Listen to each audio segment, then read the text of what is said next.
အားလုံးပဲမင်္ဂလာပါဒီနေ့နှုတ်ကပတ်တော်အားဖြည့်နေငယ်စင်ကြင်ခွာယူဖို့ဖြစ်ပါတယ်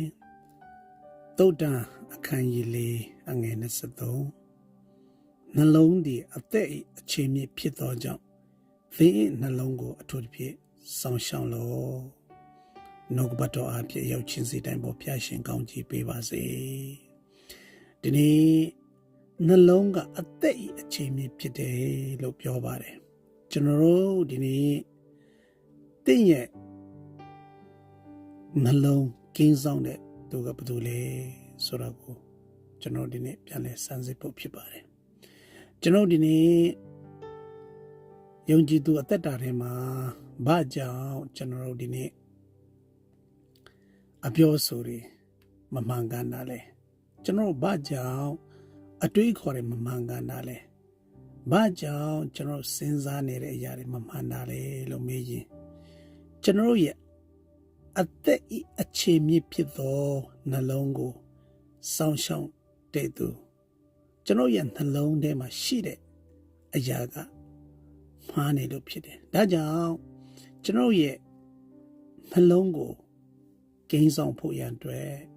ဖျားစကားတည်ဟူသောနှုတ်ကပတ်တော်ကကျွန်တော်ရဲ့သက်တာကိုစောင့်ထိန်မှသာလျှင်ဥဆောင်မှသာလျှင်ကျွန်တော်လမ်းမှန်မှဖြစ်တယ်အမြင်မှန်မှဖြစ်တယ်အတွေးခေါ်မှန်မှဖြစ်တယ်ဆိုတော့ဒီနေ့နှုတ်ကပတ်တော်အားဖြင့်နှိုးဆော်လိုပါတယ်119ခုမြောက်သောစာလံအငယ်7ထဲမှာဒီလိုပြောပါတယ်ကိုရောကိုမပြစ်မှာပဲနေနိုင်မည်အကြောင်းဗျာဒိတ်တော်ကိုနှလုံးသားထဲမှာတိုးထားပါပြီချစ်တော်ကြီးမောင်မတို့သင်ရဲ့နှလုံးသားထဲမှာနှုတ်ကပတ်တော်တည်ဟူသောဘုရားစကားတိုးထားမှသာလျှင်နှလုံးသားထဲမှာဘုရားစကားရှိမှသာလျှင်သင်ရဲ့နှလုံးကိုစောင့်ထိန်တဲ့သူဂိမ်းဆောင်တဲ့သူမှန်ကန်မှသာလျှင်သင်ရဲ့အတွေ့အခေါ်မှဖြစ်တယ်အပြောဆိုမှဖြစ်တယ်ဒါကြောင့်မို့ကျွန်တော်ဒီနေ့အသက်တာထဲမှာဘာကြောင့်မစိုးပြေတာလဲဘာကြောင့်မို့ကျွန်တော်တို့ဒီနေ့ဝမ်းမြောက်ခြင်းမခံစားရလဲပျော်ရွှင်ခြင်းမခံစားရလဲဆိုရင်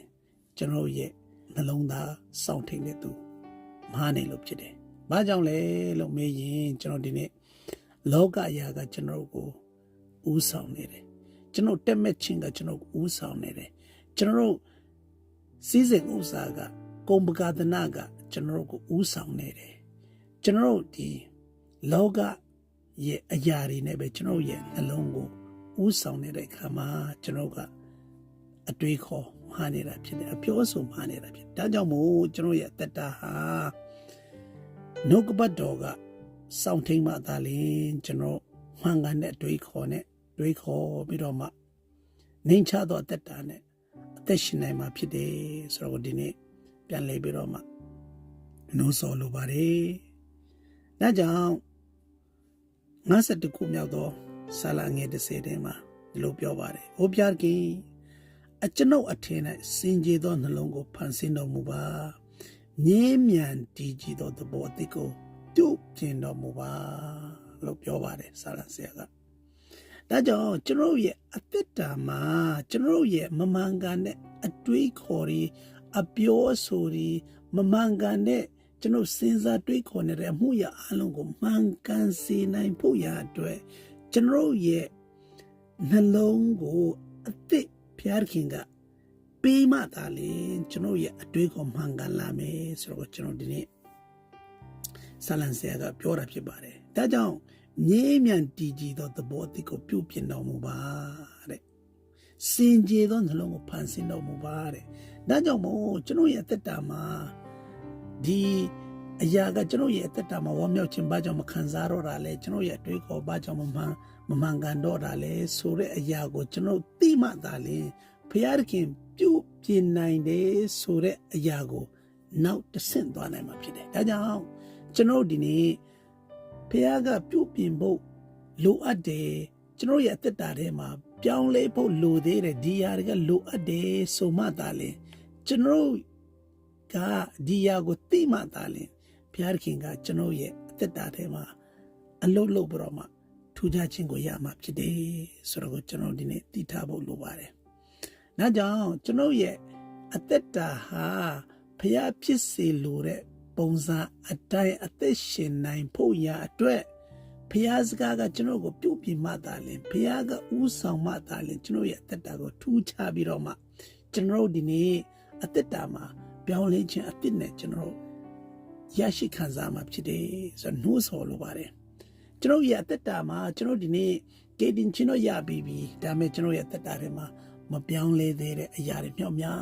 ဆိုတာရှိနိုင်တယ်။ဘာကြောင့်လဲဆိုရင်ကျွန်တော်ကေတင်ချင်းတော့ရတယ်ဒါပေမဲ့ကျွန်တော်ရဲ့အသက်တာဟာဖခင်ရဲ့ဥဆောင်ခြင်းထဲမှာမသွားဘဲနဲ့လောကရဲ့ဆွေလန်းတမဲ့ခြင်းဂုဏ်ပကာဒနာစီးစိမ်ဥစ္စာထဲမှာသွားတဲ့အခါမှာအဲ့ဒီအရာကကျွန်တော်ရဲ့အသက်တာကိုဆွေးချပြီးတော့မှကြာဆင်းတော့အသက်တာဖြစ်တတ်တယ်။ဒါကြောင့်မို့ကျွန်တော်ရဲ့အသက်တာဟာဖခင်ရဲ့နှုတ်ကပတ်တော်ကပြန်လဲပြီးတော့မှကျွန်တော်ရဲ့အသက်တာကိုပြန်လဲလန်းဆန်းစေမှာဖြစ်တဲ့အတွက်ကြောင့်ကျွန်တော်ပြန်လဲပြီးတော့မှကျွန်တော်ရဲ့အသက်တာကိုပြန်လဲဆန်းစစ်ပြီးတော့မှကျွန်တော်ရဲ့အသက်တာမှာဘာကြောင့်ကျွန်တော်ရဲ့ဝမ်းမြောက်ခြင်းမရှိတာလဲကျွန်တော်ဘာကြောင့်အသက်တာ၆ကပ်နေတာလဲဆိုတဲ့အရာကိုပြန်လဲဆန်းစစ်ပြီးတော့မှကျွန်တော်ရဲ့အသက်တာမှာနှုတ်ကပတ်တော်နဲ့ပြန်လဲသွားပြီးတော့မှနှုတ်ကပတ်တော်နဲ့ပြန်လဲပြီးတော့မှကိုနှိုးဆော်ပြီးတော့မှ